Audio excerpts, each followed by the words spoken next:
The volume price trend (VPT) indicator is a technical analysis tool that helps traders assess the relationship between price movement and trading volume to identify the strength of trends and potential reversals.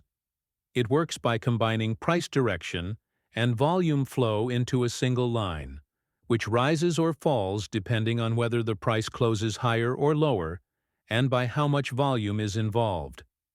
This makes the VPT a useful momentum indicator, especially in markets where volume data is easily available. Unlike simple volume analysis, which only looks at how much trading activity occurs, VPT adds a directional aspect by showing whether buyers or sellers are dominating the market. When the VPT line moves upward and aligns with a rising price, it suggests that buying pressure is strong and the uptrend may continue. On the other hand, if the price is rising but the VPT line is flat or falling, it could indicate a weakening trend or a possible price reversal ahead. Similarly, if the VPT line confirms a price drop by moving lower with high volume, it reinforces the bearish momentum. Traders often look for divergence between the VPT line and price as a signal. For example, if prices are making new highs but the VPT is not, this bearish divergence can hint that the trend is losing strength.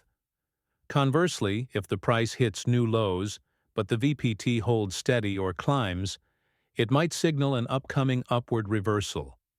VPT is also used alongside other indicators like moving averages, RSI, or MACD to get a clearer view of market conditions.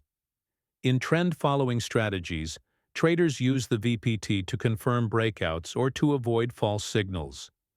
In range-bound markets, it can help spot accumulation or distribution phases based on volume behavior. One of the benefits of VPT is its ability to filter out noise from minor price fluctuations by focusing on the combined impact of price and volume. It's widely used in both stock and forex markets, although in forex, volume is typically measured using tick volume instead of real transaction volume.